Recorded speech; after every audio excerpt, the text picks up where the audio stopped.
Welcome back to Sissy Maya. Make sure to subscribe to our channel to never miss an update. Additionally, consider subscribing to my Patreon to get access to these features, and much more. My name is Timothy Shale. Well, it used to be. I was your typical 18-year-old, fresh out of high school and ready to embrace adulthood. Now, I'm back in school, and no longer 18. This is my story. But it doesn't start with me. It begins with my older sister, Natalie, back in 1993, when she was just 6 years old.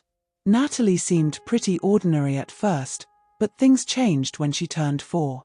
She had short, dark blonde hair, which she insisted our mom dye black. She had freckles that she eventually outgrew and glasses she refused to part with, even after contacts became mainstream. While most girls wanted to be the fairy princess, Natalie always aimed to be the evil witch. She went through this phase for years, begging our mom to buy her every witchy accessory imaginable, including a copy of 25 Authentic Simple Spells for the Inexperienced Young Witch by U.N. Owen. I still have no idea where mom found that book, and even she doesn't remember. But I do know that it changed everything for me. There was one particular spell in that book that caught Natalie's attention. It promised to manifest the 3 greatest desires of the user. The only catch was you had to follow the instructions precisely, focus on your reflection in a mirror and the desires would come true. And the spell was tied to the user by a talisman worn directly on the skin.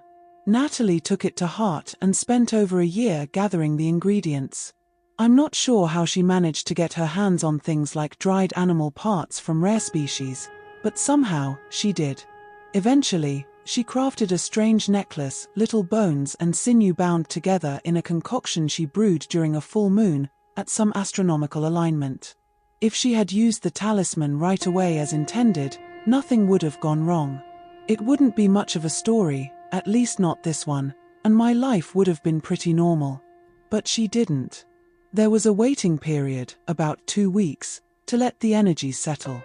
Natalie tucked the talisman and spell book away in one of her secret spots and forgot all about it as she moved on to tormenting me, leaving the witchcraft behind.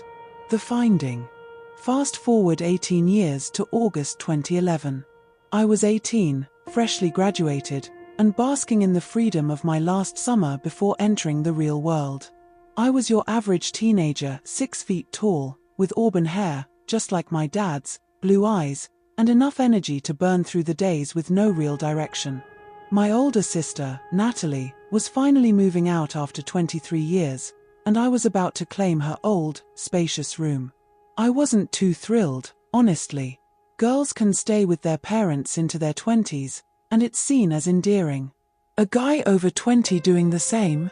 He's just a bum. But whatever. The important thing was Natalie was finally leaving, and I wouldn't have to deal with her anymore. It was just me, my parents, and my younger sister, Susan, now. Katie, as I called her, was the polar opposite of Natalie. While Natalie was all goth and punk, Katie was all about ballet. Natalie preferred black torn clothing, but Katie loved her frilly pink dresses. At 10 years old, with long blonde hair, she was the quintessential sugar and spice little girl. I didn't hate Natalie, but we never really clicked. Katie and I, though, got along great. I always took her trick-or-treating, played with her when I could, and even took her to the movies sometimes. It all started when I was moving into Natalie's old room. Our house was an older, 2-story one with hardwood floors and elaborate woodwork. As I was shifting my bookcase, it got stuck on a stubborn plank. I tried stepping down on it but got nowhere. Lifting it wasn't an option either, since it was still packed with books and way too heavy. Frustrated, I grabbed my hammer. I always figured that there weren't many problems in life that couldn't be solved with a good, sturdy hammer, and I was about to test that theory. A few solid hits later, the stubborn floorboard finally popped loose. Oh great, I muttered to myself. Now Mom's going to be mad for ruining the floor. I was about to look for some nails to fix it when I noticed something sticking up from the crack. Curious, I thought, this must be what was causing the board to lift. Then it clicked, I had just uncovered one of Natalie's secret hiding spot. Who knew what kind of things I could find in there that I could use against her the next time she bothered me? For a moment, I felt the kind of excitement I'd had when I found her diary, and believe me, that was quite a day. I reached in and started pulling out the items. The first thing I pulled out was a book. A small hardcover, with the corner wedged under the board. At first glance, it didn't seem like much, just a plain black cover with dark purple text. The title caught my eye, 25 Authentic Simple Spells for the Inexperienced Young Witch. I raised an eyebrow. This must be from before she went full punk. I flipped through a few pages. A spell for good fortune. She clearly hadn't used that one, given her history with bad boyfriends. A spell for great beauty. I couldn't help but laugh. Natalie wasn't exactly unattractive, but great beauty. Not quite. A spell for heart's desire. Typical teenage girl stuff. I closed the book and moved on to the next items. The next few things were unrecognizable, and honestly, I wasn't sure I wanted to know what they were. They looked like dried animal parts, some still had bits of fur or feathers clinging to them. I resisted the urge to find some hand sanitizer. Who knew what germs they might carry? With Natalie, anything was possible. The final item I pulled out was a necklace. It definitely looked like a necklace. There was a string, with what appeared to be a complex zodiac symbol made from small bones. So, this is what the animals gave their lives for, I thought. I looked around for more, but that was it. Nothing particularly incriminating, but at least I'd have something to bring up next time Natalie and I argued about her witchy phase. I gathered everything up, grabbed a few nails, and fixed the floorboard. After finishing up the room, Mom called from downstairs to announce that lunch was ready. I was about to wash up but then remembered the pile of animal remains on my bed. Might as well get rid of these before lunch, I thought. I grabbed the pile and headed downstairs to dispose of it. Mom gave me a strange look as I threw the remains in the trash. The book, I handed over to her. Here, Mom. Found this in Natalie's room. Thought she might want her little spellbook back. Oh my goodness, I completely forgot about that. I gave it to her when she was 4, didn't I? I had no idea she still had it, she said, taking the book with a nostalgic smile. She's coming by later to pick up her last few things. I'll give it to her then. Well, tell her I found it and wanted to make sure she didn't lose it. She'll probably need that luck spell soon. She's gonna need all the help she can get paying for her apartment, I said, hoping that would get a rise out of her. Now, don't go starting another fight with your sister, Mom chided, setting the food down on the table. Lunch was pretty uneventful. We ate together at the table, then went our separate ways. I was getting ready to go cruising with my best friend, Jonah's grandson. Jonas and I had been friends since childhood. Our parents were close, so we'd grown up together. Jonas was a good 6 inches taller than me, with brown eyes, brown hair, and a muscular build from hours at the gym. Unlike my middle-class accountant father and homemaker mother, Jonas's family was wealthy. His dad owned a pharmacy, and his mom was a nurse. For his graduation, they bought him a brand new Mustang GT. We'd been cruising around town in it for the past couple of months, living it up and showing off. I was a little envious, honestly. I ran upstairs to my new room, threw on a worn pair of jeans, an old AC/DC t-shirt, and my shoes.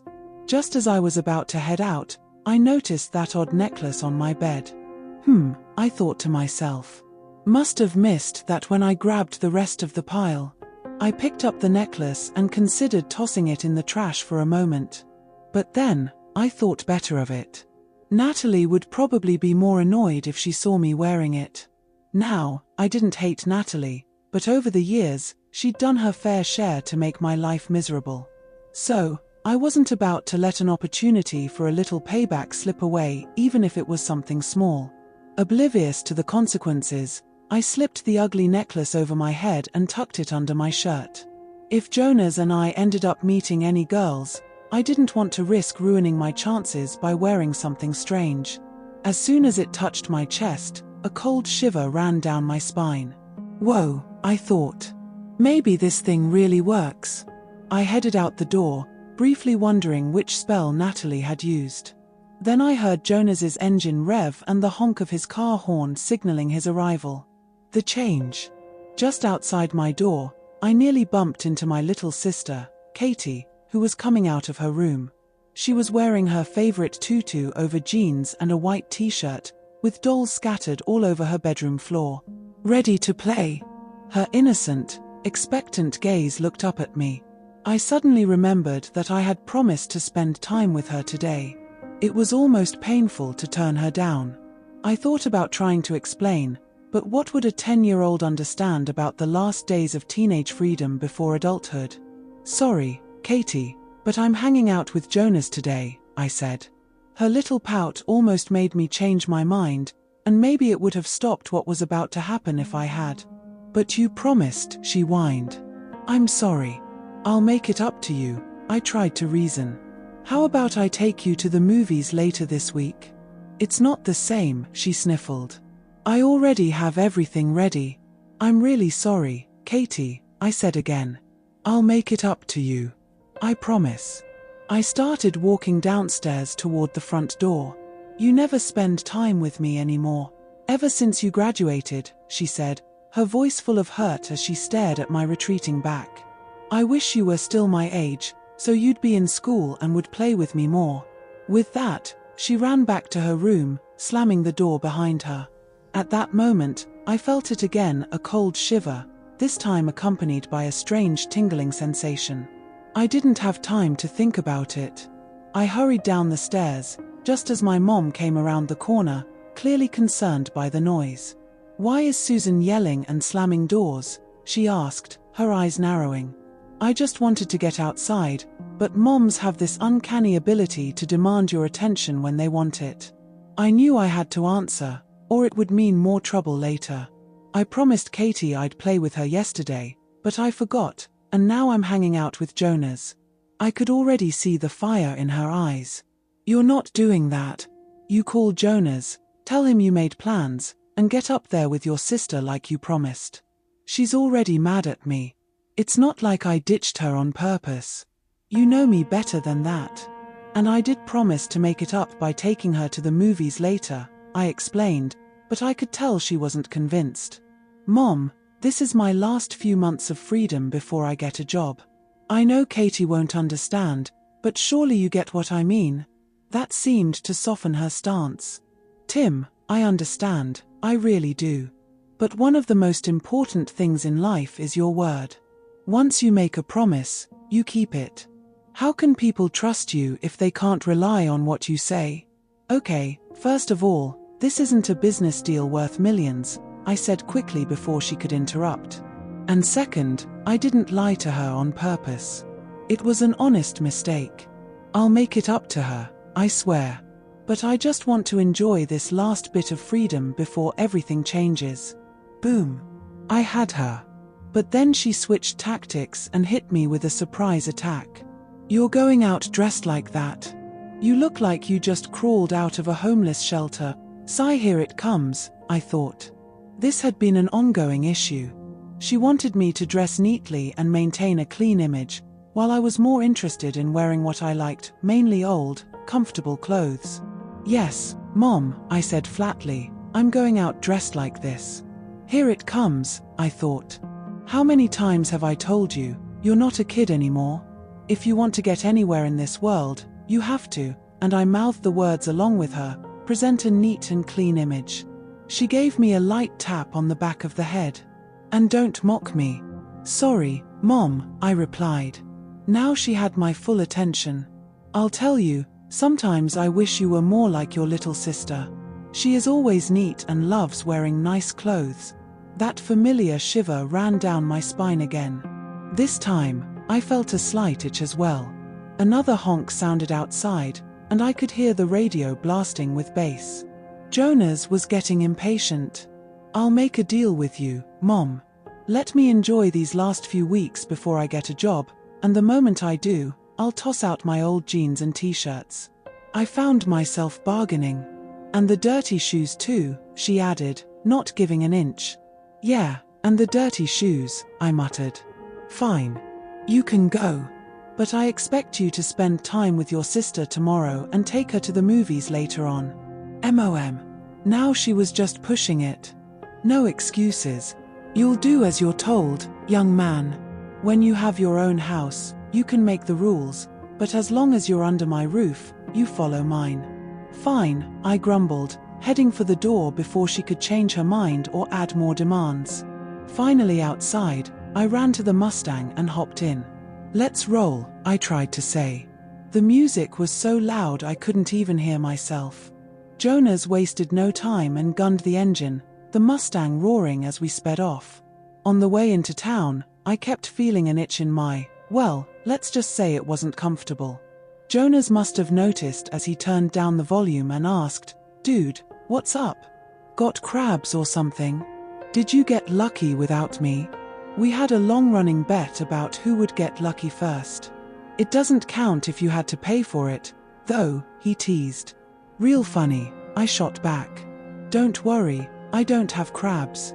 I think my mom must have changed laundry detergents or something." That seemed to satisfy him as he cranked the volume back up. The sound was so loud I thought I'd need a hearing aid before I was old. At least it helped keep my mind off the itching. After a few miles, Jonas pulled into a gas station and turned off the car. "Hey, man, hop in there and pay for the gas. Here's a couple of 20s. Grab us some drinks, too." Jonas always had money to burn. His parents were generous, probably because they had a lot more to spare than mine. I didn't mind, though. It was part of the deal, he buys, I ride. I got free rides most of the time, so I wasn't complaining. I stepped out of the car, pulling at my underwear, which felt uncomfortably bunched up. I walked into the store, headed straight for the counter, and said, $1.60 on pump. Whichever one the shiny black Mustang is in front of. I always forgot to check the pump. "Oh well. Sure thing," the cashier said, a guy who looked close to my age. I hoped this wasn't a preview of my future career. "Nice car," he added. I started walking toward the drinks section when I suddenly felt something different. The annoying itch was gone, replaced by a strange feeling of constriction. What the heck was going on down there? I had to check. I spotted the restroom signs and decided it would be a few minutes before Jonas was done. I quickly headed in that direction, locked the door behind me, and pulled down my pants, holding my breath at what I saw. What the hell? I was wearing something completely different. I knew I'd put on boxer briefs that morning, black ones, in fact. But now, what I was wearing didn't look like boxers at all. They were, well, they could fit the term briefs, but that's about it. I ran my hands over the unfamiliar fabric. No wonder things felt tight, there wasn't much room down there. They felt like my usual boxer briefs, but they looked like something else. There was no pee hole. The black color was fading right before my eyes. It wasn't turning white as I expected, but light yellow, and the edges? They were turning pink. It was too much. I yanked my pants back up and glanced into the mirror. I focused on the supply rack to ground myself, trying to convince myself that this was just some weird thing with my clothes. If I hadn't been so shocked, I might have noticed how my usually dark blonde hair looked a shade lighter, or even the fact that my facial hair, something I'd been trying to grow for years, wasn't there anymore. Slowly, my mind started to clear. Something had to be causing this. Underwear doesn't just change on its own. If something like that happened, I would have seen it in the news. So what was going on? And how? Then it hit me. That spell book. And the necklace. Everything started happening right after I put on that damn thing. It must be cursed. I grabbed my phone, planning to call Natalie. Wait, I didn't have her number. Think fast, think fast. Then there was a polite knock at the door. Someone obviously needed to use the restroom. But how could I go out like this? I told myself to calm down, just breathe. No one could see what was underneath my pants. I just needed to play it cool. I took a deep breath, pulling myself together. Okay, I can do this. Open the door and walk out. No problem. I reached for the door handle, opened it, and stepped out right into the most stunning girl I'd seen all summer. She bounced off the door and nearly knocked over a display of pop cans. "Oh God, I'm so sorry. Let me help you up." This was the second girl I'd almost run over today. "What the," she started, before pausing. She clearly looked angry, about to say something, probably to yell at me. But something must have clicked in her mind, because instead of yelling, she simply accepted my hand and let me help her to her feet, giving me a strange look. "Are you okay?" she asked. Shouldn't I be asking you that?" "Well, yeah, you should. But you look like something's really bothering you." "Oh no, she knows." I couldn't believe it. I knew she couldn't possibly know I was wearing girls' panties under my jeans, but my mind still raced. Nothing serious," I quickly added, remembering I was still holding my phone. I tried to think fast. "Just a bad phone call, that's all." She seemed unconvinced but didn't press the issue. I was about to make my escape when she extended her hand. "I'm Alicia, by the way." At this point, I had no chance of a quick exit. I resigned myself to the situation. Any other time, I would have been thrilled to talk to a cute girl, but now that I didn't want attention, it seemed to follow me. Maybe girls could sense that. "Tim," I replied, shaking her hand. "You seem in a real hurry to get away. Did I somehow offend you, or are you just trying to avoid the fact that you almost knocked me over with a restroom door?" I blushed. "Sorry, I was just in a rush." "You don't have to keep apologizing," she laughed. "I'm fine." At that exact moment, I heard a car horn honking. Classic Jonas.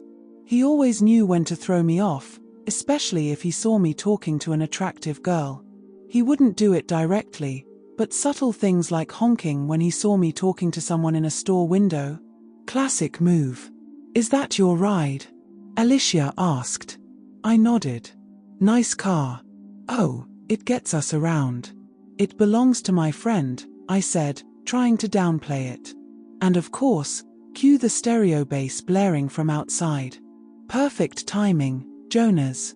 "Hey, my friends and I are heading to the mall, then to a party later tonight. You and your friend should come along. Can I get out of here?" I thought. "I don't know what my friend had planned," I muttered, knowing how lame that sounded. "I'm pretty sure I read somewhere that it's rude for guys to turn down party invitations from cute girls they've almost assaulted with restroom doors." Did she hit her head when she fell? I couldn't believe what I was hearing.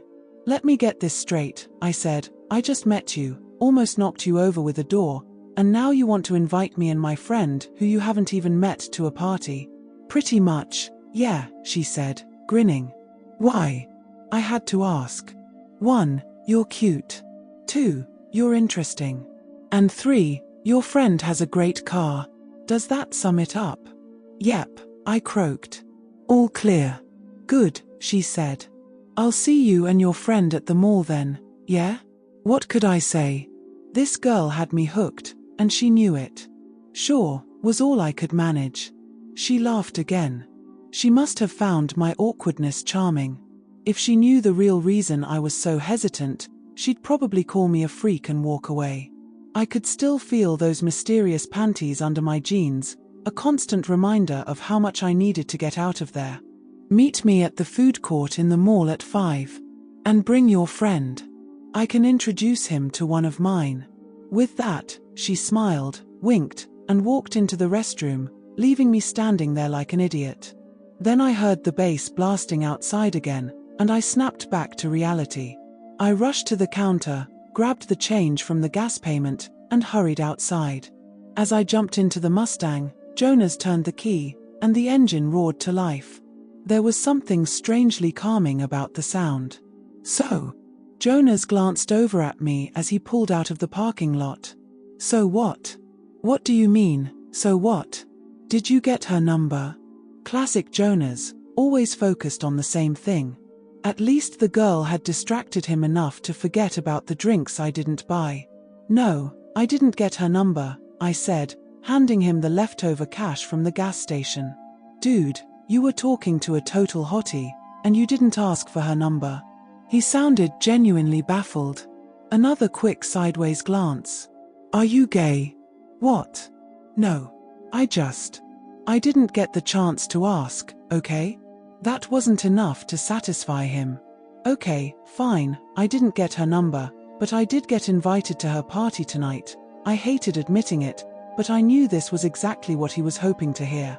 Now he'd insist on going, when all I wanted was to figure out what the hell was happening to me. Party? Are you serious, dude? Hell yeah. Where? When? Shit. I thought. Shit. Do we really have to do this now? I sighed. I was about to try and talk my way out of it when I realized that this was exactly what we'd both been waiting for. This is why we'd spent months driving around, fantasizing about nights like this. It was what we'd dreamed about since we were 12. I thought, what the hell? Why not? It's not like I could figure out what was happening to me any faster here than at home. I could call Mom from the mall to get Natalie's number. Besides, I had a few bucks enough to stop at a store and grab some new underwear. Feeling a little calmer with a plan forming in my head, I resigned myself to going along with the party. What was it she said? Meet her and her friend at the food court in a couple of hours. Right. I absent-mindedly scratched my calf while I told Jonas the details. Hell yeah, dude. This is gonna be awesome. I knew this car would get us lucky sooner or later. Inside, I was a little annoyed. Of course, he'd credit everything to the car. Never mind that the girl thought his friend was cute, and I made sure to mention that part, too. Oh well. You can't blame a dog for acting like a dog, I guess. We were about 20 minutes from the East Side Mall. I clutched my cell phone, just waiting for the moment I could finally escape Jonas's deafening stereo system and call Mom to get Natalie's number. We passed the time with the music blaring, and every now and then Jonas would turn it down for a bit, talking about the party his car got us invited to, which, apparently, I played no part in, and asking my opinion on random girls we passed. I tuned him out most of the time until he snapped me back to attention with a loud dude. I looked up at him, trying to catch what he'd said. I said, if you were stranded on an island, and the only other person around was your female cousin, not your first cousin, but like, your third or fourth cousin, and you were stuck there for a couple of years with no hope of rescue, would you do her? I stopped mid-scratch, calmly looked at Jonas, and gave him the only decent response I could think of. Is sex the only thing that crosses your mind? Well, yeah man. I'm a guy. I've got needs. Don't tell me you didn't think of my question. You're probably afraid of the answer, huh, you excited bastard. He smiled slyly at me. Whatever. Let him think what he wants. I just wanted to get to the mall already. I never thought it would take so long to make a single phone call. And why the hell won't my leg stop itching? That's as far as my thoughts got before my stomach dropped again. It didn't take a genius to figure it out. My inner thighs was itching. It's now covered in what's clearly a pair of girls' panties. And now my leg was itching. My fucking leg was itching too. Oh God, what the hell is happening to me now? I casually, as nonchalantly as possible, reached down to feel my leg through my jeans. It wasn't exactly easy to do. There's not much detail you can feel through thick jeans. I started at my ankle, felt my sock, and moved up my calf. Still just sock. So far so good. Halfway up my calf, still sock. Now I was starting to freak out again. I know my socks don't go up to my knees. At least, they didn't when I put them on this morning. But there it was. My sock was now almost twice as long as before. I felt the top of it just below my knee. That could only mean one thing: I was wearing a pair of girls' panties, and now I had on knee-high socks too. I quickly glanced at Jonas, but he was too busy checking out every girl we passed to notice. I turned my attention back to my leg, lifting my pants slightly to take a look. What I saw was not the black sports sock I remembered, but a dark grey sock that stretched when I tugged at it. Christ, could this get any worse? That's when the light flashed in the rearview mirror, followed by the sound of a siren. Of course. I just had to ask, didn't I? Shit. My dad is going to kill me if I get a ticket in this thing. Jonas started freaking out. He said he'd drop me from his insurance if I get a ticket. I was just doing 70 in a 55. Fuck. I quickly forgot about my wardrobe issues as I started to share in Jonas's panic. His dad was strict, and I'd been there when he'd made that threat. I could tell he wasn't joking. Quick, man, when I pull over, switch seats with me. I'll pay for the ticket and give you something extra to make up for it. What? I said, shocked at his proposal. How the hell am I supposed to make the cop believe I was driving? He can see you, Jonas. No, man, look at the windows.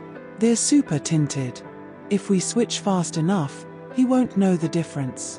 Come on, you can afford a ticket, I can't.